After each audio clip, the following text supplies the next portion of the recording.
Hello everyone, welcome to Radhika's channel. ఈరోజు నేను మామిడికాయతో రోటి పచ్చడి చేశాను. చాలా అంటే చాలా బాగుంటుందండి. అన్నంలోకి, వేడివేడి అన్నంలోకి నెయ్యి వేసుకొని తిన్నారంటే అదిరిపోతుందన్నమాట.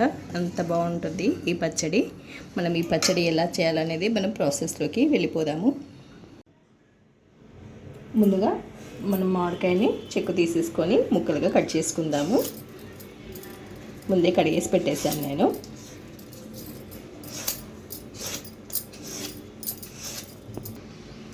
ఇలా చెక్కు తీసేసుకొని ముక్కలుగా కట్ చేసుకుందాము.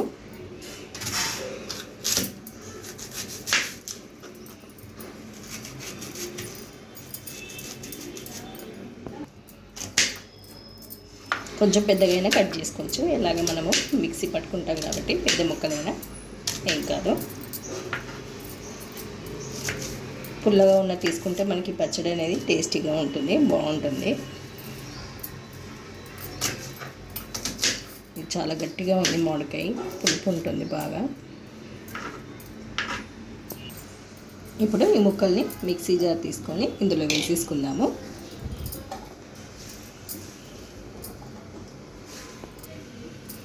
ఇప్పుడు ఇందులోకి కారం ఒక 2 స్పూన్ల వరకు వేసుకుంటున్నాను. మీరు మీ పులుపుకు తగ్గట్టు వేసుకోండి, మామిడికాయ పులుపుకు తగ్గట్టు. అలాగే ఉప్పు కూడా వేసుకోవాలి. ఉప్పు 2 స్పూన్ల ఉప్పు కూడా వేసుకుంటున్నాను. ఒక 1/4 టీ స్పూన్ జీలకర్ర కూడా వేసుకోవాలి. 4-5 వెల్లుల్లి వేసుకోండి, పొట్టు తీసి వేసుకోండి. చిటికెడు పసుపు. ఇప్పుడు మిక్సీ పట్టుకోవాలి కచ్చా పచ్చాగా.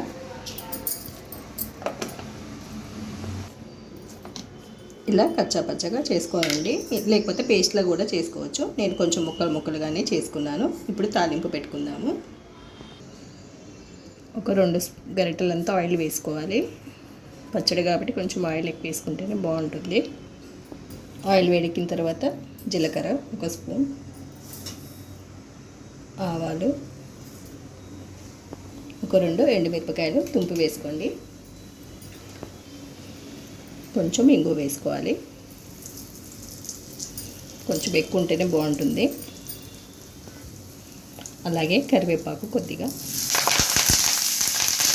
ఇప్పుడు స్టవ్ ఆఫ్ చేసేసుకొని ఈ పచ్చడి ఇందులో వేసేసుకోవాలి. ఒకసారి కలిపేసేసుకోండి.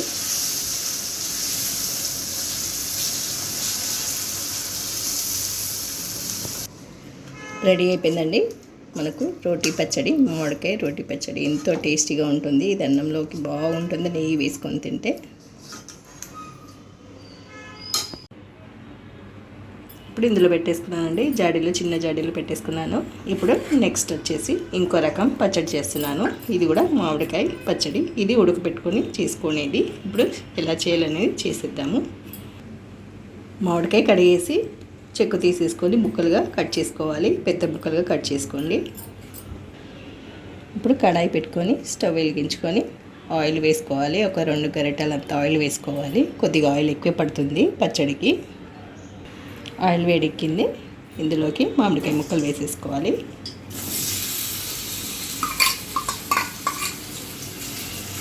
మెత్తగా ఉడికిపోవాలి.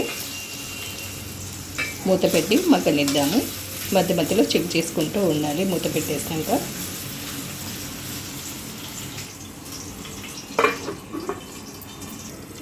ఇప్పుడు ఒకసారి చెక్ చేసుకుందాము.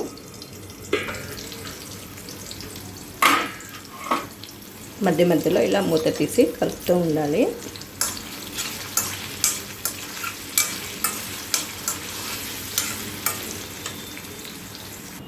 ఇప్పుడు మళ్ళీ ఒకసారి చెక్ చేసుకుందాము.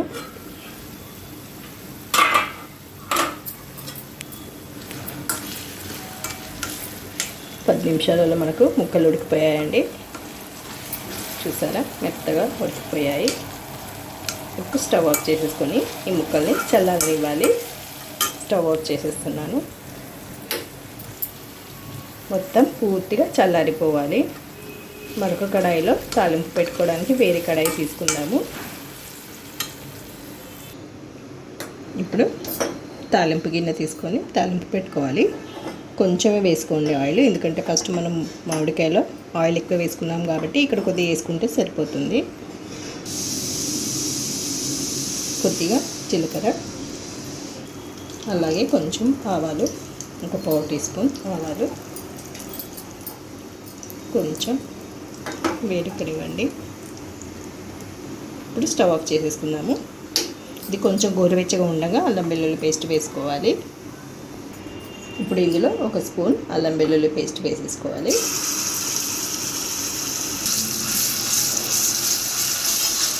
ఇది పక్కకు పెట్టేసుకుందాము. ఇప్పుడు ఉడికించిన మామిడికాయల్లో మనం కారం వేసుకోవాలి. ఇక్కడ నేను ఒక కొంచెం తక్కువ కారం వేసుకుంటున్నాను.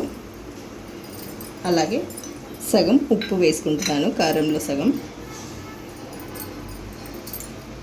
కొద్దిగా మెంతి పొడి, వేయించి పొడి చేసుకున్న మెంతి పొడి, చిటికెడు పసుపు కొద్దిగా. ఇప్పుడు మొత్తం కలిపేసేసుకోవాలి. ఇలా కలుపుకోండి. మీకు అల్లం వెల్లుల్లి పేస్ట్ ఇష్టం లేకపోతే వెల్లుల్లి దంచి వేసుకోండి. వెల్లుల్లి రెమ్మలు కొద్దిగా ఎక్కువ దంచేసి వేసుకుంటే సరిపోతుంది. ఇప్పుడు ఈ తాలింపు కూడా ఇందులోనే వేసేసుకోవాలి.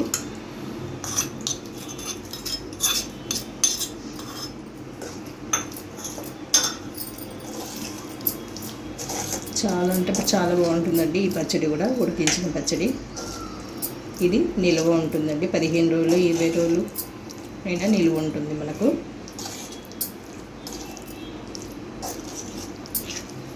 ఇలా కలిపేసేసుకొని ఒక గాజు సీసాలో కానీ ప్లాస్టిక్ డబ్బాలో కానీ పెట్టేసుకోండి. స్టీల్ దాంట్లో మాత్రం పెట్టుకోకండి. నేను గాజు దాంట్లో వేస్తున్నాను. ఇదండి ఇవాల్టి 2 రకాల పచ్చళ్ళు, మామిడికాయ పచ్చళ్ళు. చాలా బాగుంటాయి. మీరు కూడా ఈ విధంగా ఒకసారి ట్రై చేసి నా కామెంట్ బాక్స్లో కామెంట్ పెట్టండి మీకు ఎలా కుదిరింది అనేది. పక్కన ఉన్న బెల్ ఐకాన్ని క్లిక్ చేయండి, సబ్స్క్రైబ్ చేసుకొని.